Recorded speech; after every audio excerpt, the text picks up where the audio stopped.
Vayechi Yaakov be'eretz Mitzrayim 17 shana. Yaakov lives in the land of Egypt for the last 17 years of his life, but on the face of it, this whole posuk is completely superfluous. We're told in the Psukim that Yaakov was 130 when he came down to Egypt, and we're told that he dies at the age of 147. Why do we need a posuk to tell us that he lived there for 17 years? And the answer lies in the first word of the parsha, the name of the parsha, Vayechi. That Vayechi doesn't only mean that he lived as opposed to died. Vayechi means he lived a full, spiritual, meaningful life. Vayechi in the Torah means something much more than if the Pasuk had simply said, Vayechi Yaakov be'eretz Mitzrayim 17 shana, or Vayogur Yaakov. Vayechi Yaakov means that his full spiritual power was restored to him. Even though he was in Golus, nevertheless, Vayechi Yaakov. So there is a chidush here, that he regained his full chiyus. And we find this in many different places, actually, in Parshas, in the Torah, which tells us, doing the mitzvahs gives a person chiyus, gives a person life. Says Rashi, chaye netzach. Rashi says it doesn't just give you life in the sense that you don't die. It means chaye netzach, gives you a life of nitzchiyut, a life of meaning and of purpose, a life of eternal values. That's what Vayechi means. In fact, the Rambam brings it down in halacha in connection with the person who kills by mistake and is sent into a ir miklot. And it says that the person should go to the ir miklot v'chai sham and live there. So what does that mean he should live there? Of course he's going to live there. What else should he do there? So the Rambam learns that v'chai sham doesn't just mean he lives there. It means that we have to help him to live a full spiritual life. So much so, the Rambam paskins, that if he needs a Rebbe to teach him Torah in the Ir Miklot, we have to send his Rebbe, his teacher, down there to give him the teaching, says Rashi, because for the Mavakshe Chachma, for people who are searching for wisdom, life without learning, without wisdom, is not chayim, it's not life. So life here doesn't just mean to live in the existing sense of the word. It means Vayechi Yaakov. Yaakov had a full and total chiyus, and actually we find it in the previous parsha as well. When Yaakov is informed for the first time that Yosef is alive, it says, Vatachi ruach Yaakov avihem, that the spirit of Yaakov was revived. Says Rashi, what does that mean? It means that all the 22 years he was in Avelus for Yosef, he was without Ruach HaKodesh, because his sadness prevented him to get into a state of mind to have a divine inspiration. But, says Rashi Batachi, as soon as he heard that Yosef was alive, his Ruach HaKodesh came back to him. And that's what Vachai means. It means to have a divinely inspired life. So Vayechi, Parshas Vayechi, is something extraordinary, actually. It's about the fact that even though Yaakov is now 147 years old, and even though he has left Eretz Yisrael and he's been disconnected from Eretz Yisrael, nevertheless he has within his neshama, he has a full chiyus. He has a full ability to live and to understand and to connect with HaKadosh Baruch Hu and to connect with his future destiny with his full chiyus, and that gives him the ability to do what he does in Parshas Vayechi, which is to give his children a bracha which is still reverberating through Klal Yisrael ad hayom hazeh. To Ephraim and Menashe, he gives the bracha of Hamalach HaGoyel, and to each one of the Shvatim, he gives a separate bracha, Yehuda, Gur, Aryeh, etc. These are the brachas which come not from simply a father who loves his children, but from an ancestor who has the ability of Ruach HaKodesh, and he is filled with the chiyus, the life-giving force of a spiritual life. One of the interesting features of this Vayechi is pointed out here by the Balaturim, who says that the word Vayechi has a gematria of 34. And 34 is twice 17. Why is that important? Because, says the Balaturim, Yaakov only had a full life when he was together with Yosef. And when did Yaakov live together with Yosef? The answer is the first 17 years of Yosef's life. Yaakov and Yosef lived together, and then Yosef was lost. He was sold into slavery. And then he reappears and then Yaakov spends the last 17 years of his life with Yosef. So altogether, he fully lived for 34 years, twice 17, the time that he was with Yosef. And in a sense, Yosef is the key.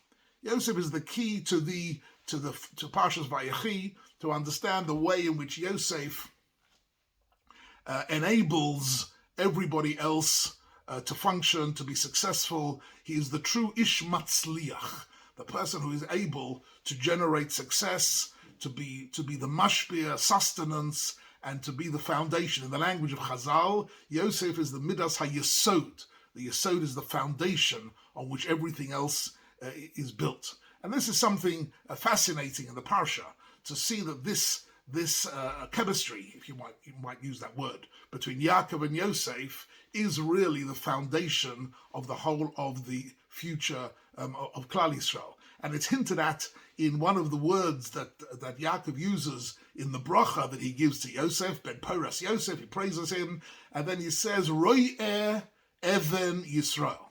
Ro'eh means he's the shepherd, which metaphorically means he cares and he provides and he protects and he directs Klal Yisrael. He's the Ro'eh. But then he says, Even Yisrael.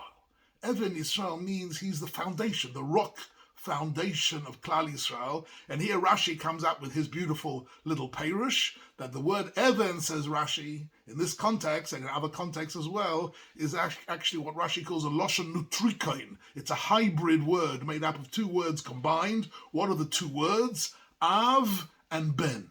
Av and Ben, when you connect them together, create an Even.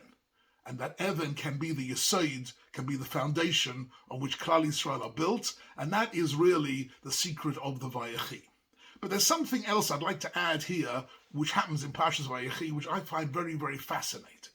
And that is, Yaakov is giving each one of his sons a different bracha, right?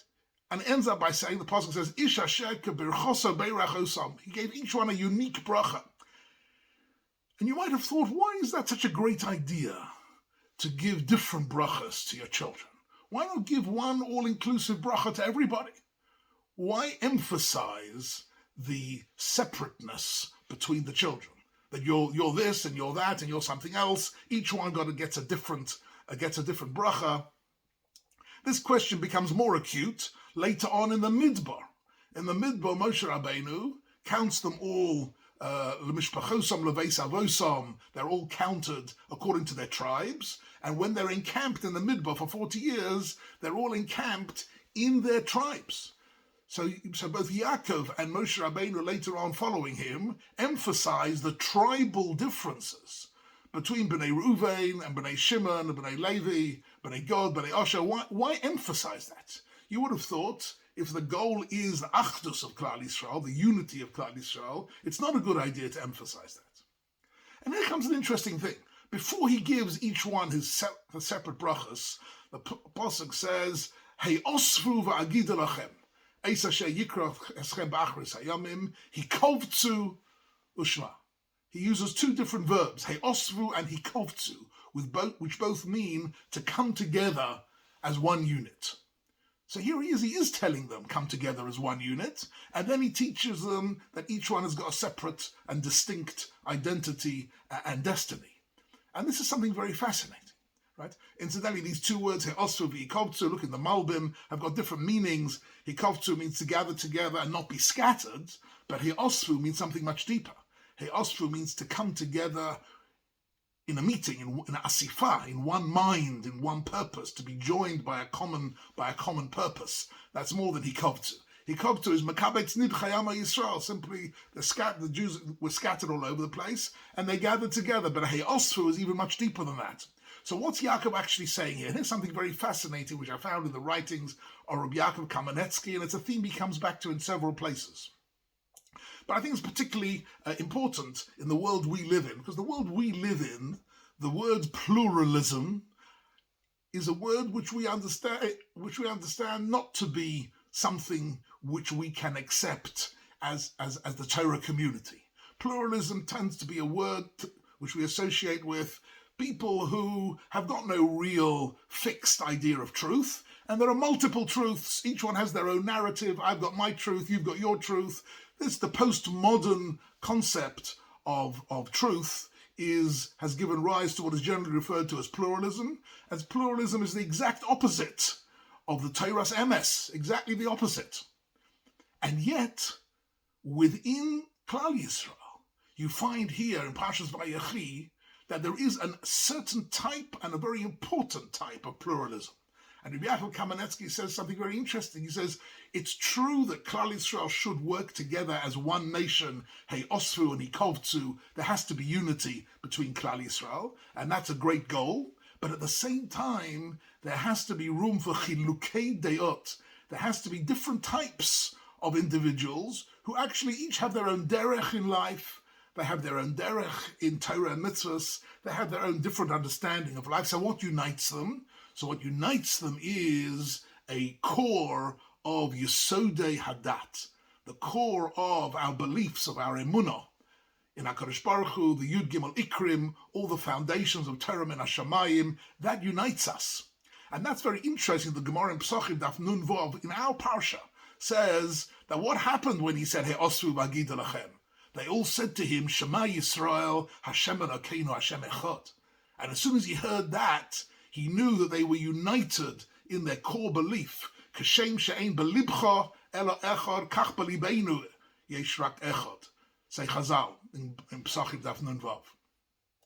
They were telling him that since we are united in our emunah, because of that, there can be a certain pluralism in the sense that we can have a different derech. And if someone has a different derech to you, that's perfectly acceptable. In other words, within these brachas is a very beautiful, if you like, live and let live principle. That different communities and different ways of seeing Judaism and Torah can be all compatible with each other, provided there is a core commitment to the Yesodei Hadat, and then that can unify Klal Yisrael. Says Rabbi Yaakov Kamenetsky, that's what happens in the Midbar. Each tribe can have its own camping, and in each camp there can be a bit of a different derech. And the Zohar brings down, and is quoted in the Shulchan Aruch Hilchos Tefillah, that b'Shamayim there are 12 different windows, Kaviyachal, in the Shamayim. There are 12 different windows for Tefillah to arise to HaKadosh Baruch Hu, because each Shevet davened in a different way. And that's why the Shulchan Aruch says, ideally one should have in a Beis HaKnesses 12 windows. Because the Zohar says that each Shevet had a different window b'Shamai. Why is that necessary? Why not all have one window? The answer is we daven differently. The Sfaradim daven one way, and even within the Sfaradim, the Yemenites daven one way, and the Iraqis daven different way, and the Moroccans daven different way, and the Hasidim and the Misnagdim, and within the Hasidus, the Belzers and the Lubavitchers and the Satmars, they've each got a different derech. And those different drachim are the different Shvatim of Klal Yisrael. And all that works provided they're united in the core belief of Hey Osfu V'agid Lachem. They're all united in the Yesodei Hadat, in one value system, and they're working together for the Achdus of Klal Yisrael. And in some way, Yosef is the Yesod. He is the Even on which all this is built, and that's the great bracha of Parshas Vayechi, that Yaakov Avinu is able, in the last days of his life, to generate a message which both at the same time unites Klal Yisrael and at the same time validates the individuality of different people and different groups within Klal Yisrael to serve HaKadosh Baruch Hu and live lives with different perspectives, and that creates the beauty and the diversity within Klal Yisrael, which is the great bracha that Yaakov is giving us, and that is the legacy that Yaakov gives in this parsha, and these brachas in that sense empower each individual to develop their own, what Chazal call the shoresh haneshama. The different source of each person's neshama is unique, and that uniqueness is extremely important. We don't want to have a unity based on commonality and that everybody is the same. Everybody is different and nevertheless united, and that is the secret of Klal Yisrael v'chein yirot.